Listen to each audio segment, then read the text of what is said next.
Alright dudes, take a break. Let's stop doing diamond push-ups for 5 seconds so we can fit inside a t-shirt, for gosh sakes, man. The triceps are getting huge, brother. Let's talk about how I build a better commander deck. First things first, man, you gotta subscribe to the channel, alright? Hit all the damn bell-shaped icons to get all the latest steals and deals, all the celebrity gossip you can handle as well. You know, it's a separate channel, brother. This video was suggested by the Discord bros. Hop on in there, great dudes in there. You know, I also have a Patreon, I got memberships down below, but my philosophy is all knowledge should be free, so you can get it all here on YouTube.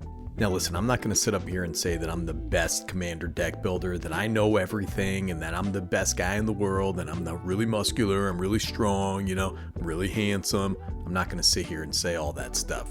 But I am going to say I build very consistent commander decks that function. You're never going to feel like you're not doing something by turn 7 or so. Your plan should be popping off at that point, right? And this is my philosophy around building those decks. Now, central to any commander deck, as a matter of fact, it's in the name of the format, is the commander. You are building around a consistent effect. Let's take Nekusar as an example. He's going to be our exemplar for this video. The Mindrazor out there is 2 blue, black, and a red legendary creature zombie wizard. It's a 2/4. At the beginning of each player's draw step, that player draws an additional card. Whenever an opponent draws a card, this guy deals 1 damage to that player. So you take this as a whole, man, right? He's a zombie wizard, first off. So we kind of subconsciously file that away for when we're building the deck. Are there payoffs for those creature types?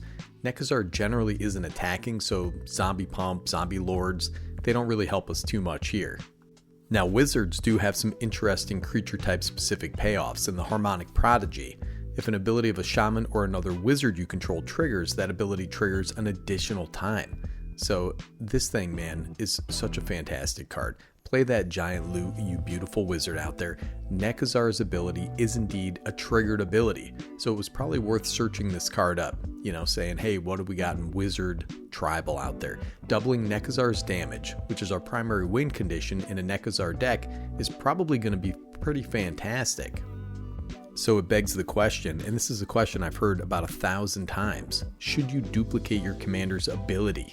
Should you include redundant effects? How much redundancy is too much? Well, this is a very simple question with some very complicated answers.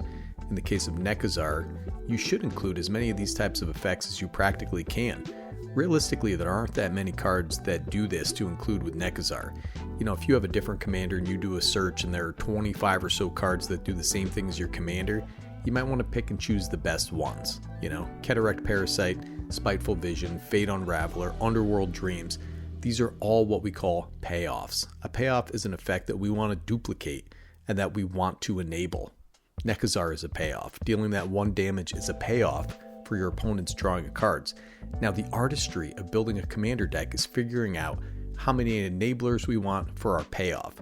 Nekusar is known as a wheel deck, named after one of the oldest and best cards in Magic. And that's the Wheel of Fortune, baby. 2 and a red for a sorcery. Each player discards their hand, then draws 7 cards. This is reserve list. It's very expensive. But if you think about it, the metaphor of the wheel is very apt. You know, discard all your cards, draw a fresh 7. The wheel is turned and we begin again.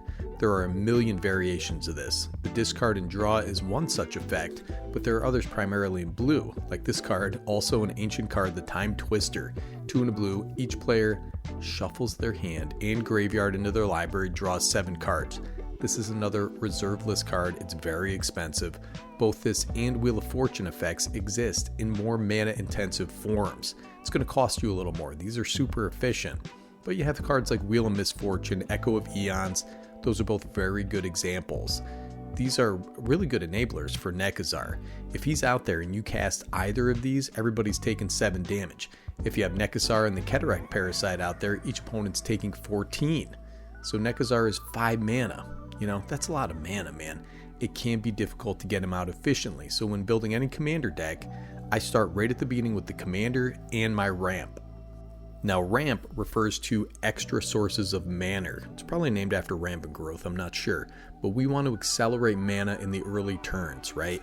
If your commander costs 2 mana and the cards in your deck curve out at 5 mana, maybe don't include so much ramp as I'm including here, but I want to consistently get Nekusar out turn 3 or 4. You know, kind of the mascot of the format is the Soul Ring.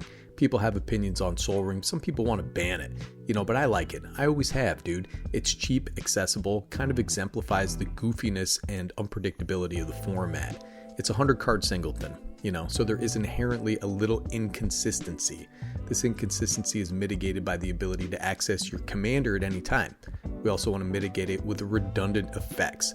That's the way I build decks, man. I want to be consistent. So the Sol Ring bops us up by 2 colorless mana, but Nekusar has 3 colored pips, so slap in the Arcane Signet. Alright, these 2 cards more or less go in every deck.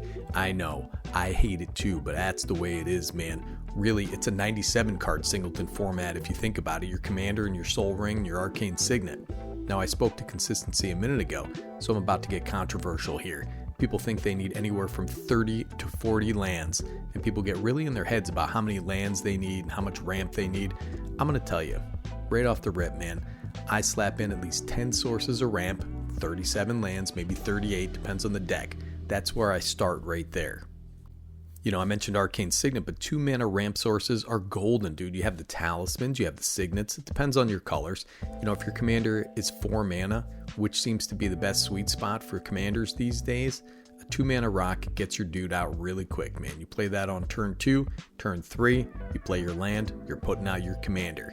So since we're talking about Nekusar, we might want to think about some bigger mana producing artifacts, like the Worn Power Stone out there. So this thing has tap, add colorless, enters tapped, costs 3 generic mana.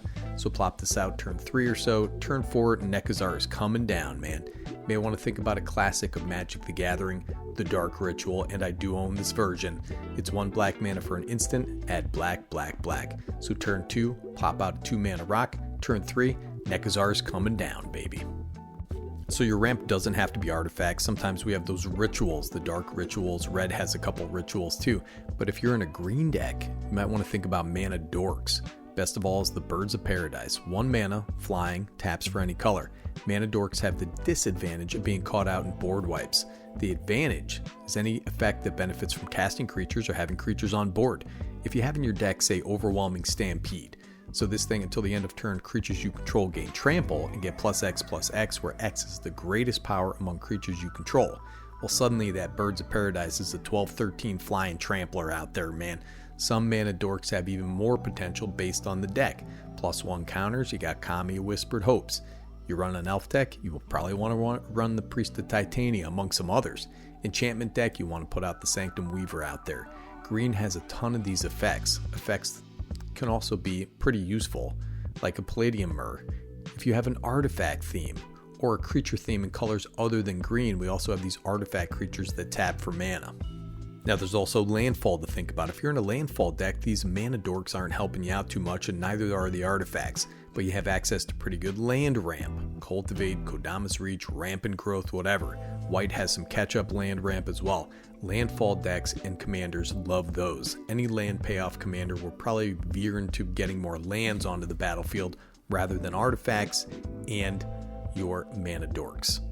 Now, if you're thinking about ramp, you also want to look at cost reducers, which are effectively mana acceleration. And if you're casting more than 1 black spell per turn, look at this guy, the Jet Medallion. 2 generic mana artifact, black spells you cast cost 1 less to cast. Now, these are pricey money-wise, but it's not as pricey as they used to be. They recently got a reprinter down to like, $6-7, sometimes a little less. There are also creature-specific cost reducers and generic artifacts that reduce casting cost of your creatures, like Urza's Incubator. As this thing enters, choose a creature type. Creature spells of the chosen type cost 2 less to cast. Fantastic card. Now, the 10 mana ramp sources, 38 lands, is just a rule of thumb for me. But it tends to lead to very consistent decks. You always want to be making your land drops. Very rarely do I play a commander game where I'm just kind of sitting there like, I drew some BS here, you can go. Doesn't happen, man. Consistency is very important. Also, if there's an effect you want to see and it's not on your commander, consider adding about 10 or so ways to get those effects into your deck at least. And on the subject of consistency, people ask if they should add tutors, named after the damn demonic tutor out there. So this is 1 black for a sorcery, search your library for a card, put that card in your hand, then shuffle. There are a million different effects like this. A lot of them are more mana intensive. They pull cards out of your deck into your hand, some of them onto the battlefield. There's a million tutors, man. This is just the most efficient and therefore the most expensive. Pay 2 more mana for the same effect and it's $1. So, listen, should you add tutors? It's up to you, man. I don't care. Add them if you want. Try them out, see what happens. If your deck ends up being very linear and boring, take them out. Unless you want linear and boring. Some of those decks have an inevitability to them. Some decks are more powerful than others, But more on that later, probably in a different video. So should you add tutors? It's up to you. Alright, so back to Nekusar here. We have our ramp sorted out, 10 sources. We have 38 lands for this guy. And in this deck in particular, we're going to want to see a lot of cards mid-game when we're casting our wheels. You may not want that many lands if your strategy is to be wheeling on turn 3 or 4 here. Might want to shave that down a bit. But the only way to really tell is to play test it. And that brings me to one of my pillars for building a better commander deck, and that's goldfishing it. You should build the deck in Moxfield. Alright, they have a playtest option, or Architect or whatever. I don't really care. I use Moxfield, and then goldfish it mercilessly, dude. Flog it like a penitent cleric, buddy. Slap the deck around a little bit. Are you drawing enough lands? Are you consistently ramping? Is your opening hand full of 7 drops all the time? Is there a good ratio of payoffs to enablers? These are all questions you want to see. You want the deck to run smoothly, and you want to be doing something every turn. And while you're goldfishing, you may want to keep in mind that some cards play way better in actual games than in the goldfish. The next 2 categories that we want to look at are interaction and draw. Now here's where things get a little tricky. We're going to take some controversial stands here, brother. There is no set limit of draw that you should add. Or no set number, I should say. I guess that's not that controversial, but some commanders draw cards. Some creature types are better at drawing cards. Some colors are better at drawing cards. Sometimes we run draw engines that we can set up with tutors. In a deck like Nekusar, we don't really have to worry too much. That's the whole point of the deck. We're going to be discarding and drawing and wheeling and nonstop drawing extra cards. Our need to draw cards also pays off our commander. Makes him a little unique. But what if we're just in a black deck? Should we run generic draw cards like Phyrexian Arena? Sure, man. Depends on the deck, and it's reasonably efficient. These are kind of staples of the format for a reason. This is where you want to start thinking about synergy. Are we in a deck that wants to sacrifice creatures? Is our commander somebody that wants to sacrifice creatures? Morbid Opportunist is great in those kind of decks, Well then, you may want to consider Skull Clamp. Also good in a deck that wants to make lots of little tokens. 1/1 creatures just die when we attach the clamps, baby. Give them the clamps. Now say you're in a creature-based deck, right? And there are cards that reward just casting creatures. Beast Whisperer, Guardian Project. A powerful deck building tool you should use is Scryfall, man. Just search based on your commander's colors, creature type, whatever you want, and search draw cards. Sort by EDH rank, and you'll see some staples, man. But you can get very narrow if you want creatures or bigger burst draw, or, sorceries or instants or whatever. The number of draw cards you want to include is going to vary. But in goldfishing, you want to have a consistent way to fill your hand. If you're in top deck mode most of the time, you're losing. It's pretty much the end of the story, man. If your commander has draw stapled on, you may want to include some more synergistic, consistent draw options, or maybe include some fewer draw cards. So I mentioned synergy, but what does that mean? I'm going to give you a few examples here. Let's pick a random commander, right? Atraxa. Let's say we have Atraxa out there. Flying, Vigilance, Death Touch, Lifelink. At the beginning of your end step, proliferate. All right, so we're putting counters on things. We're proliferating them. How about Fathom Mage? This has evolved, and whenever a +1/+1 counter is put on it, you may draw a card. So if you cast a creature, if this thing's small, you draw a card. At the end of the turn, you proliferate. You're going to draw another card. Or are you building a zombie deck? Will help the Rock Cleaver, or is your commander some kind of zombie? Consider Graveborn Muse. At the beginning of your upkeep, you draw X cards, lose X life, where X is the number of zombies you control. This is one of the reasons I relentlessly, mercilessly goldfish my decks. I often will add more draw pieces based on how often I'm out of gas on turn 7 or so. You never want to have an empty hand, man. But goldfishing only gives you one piece of the picture. You need interaction. Interaction has a gold standard, mostly in white and green. And when you're goldfishing, you don't really appreciate how important it is. Maximum efficiency for creature removal, you got Swords to Plow, you got Path to Exile. 1 mana, exile a creature. That's maximum efficiency, but it's not very versatile. Maximum versatility, you get Generous Gift, Beast Within. Get rid of basically any problem permanent. Unfortunately, Nekazar doesn't have access to either of those. It does have access, however, to a card named Arcane Denial, right? 1 in a blue, instant, counter target spell. Its controller may draw up to 2 cards. So if Nekazar is out, say they target Nekazar with something, he's out on the battlefield. You Arcane Denial that targeted removal, you counter target spell. And then its controller may draw up to 2 cards at the beginning of next turn's upkeep. If they do, Nekazar is going to deal 2 damage to him. You know, not bad. You're giving your opponent 2 cards. Oh, well, damn it, that sucks. What a piece of crap. Well, hold on, dude. Take it easy, brother. We want those idiots drawing cards. That's synergy, dude. Let me tell you something about synergy, brother. Are there other removal cards that draw our opponent a card? I don't know. You tell me, man. You tell me, Urtai. What is it, Urtai, with your forearms? You still can't hammer curl like old Nikki G, baby. So Beast Within is an excellent card. Can totally run it without any additional benefit to your deck, but it really shines in a deck helmed by, say, this guy, Grismold the Dreadsower, which wants creatures dying. Are you seeing the synergy here, dude? Are you thinking? Are the wheels turning now? Nekazar, if we're adding some targeted removal, we may just have to stick to some staples. You know, Chaos Warp, maybe some direct damage.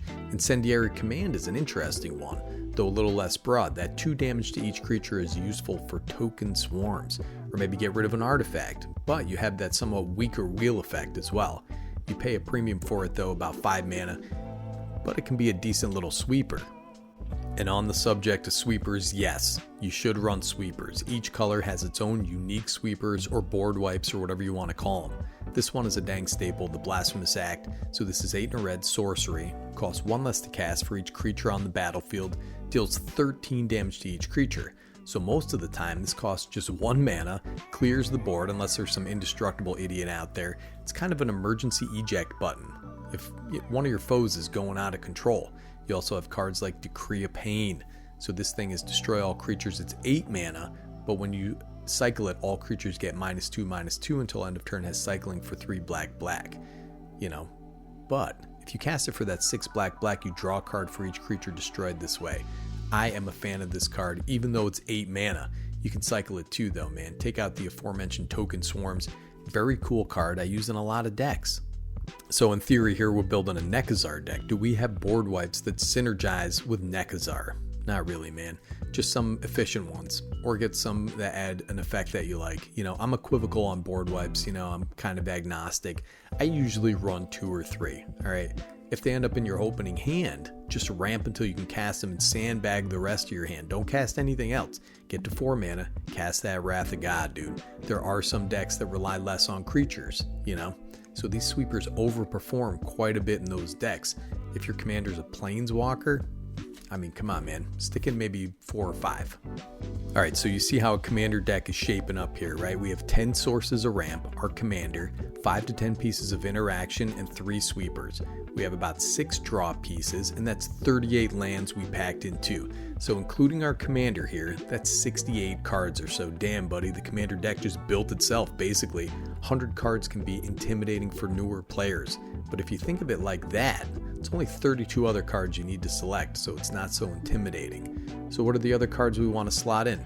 You know, well, we talked a good deal about synergy. This is where our wheels and payoffs come in with Nekazar. These are our 32 other cards. People are going to tell you that Commander's expensive too, that you need a lot of money to get started.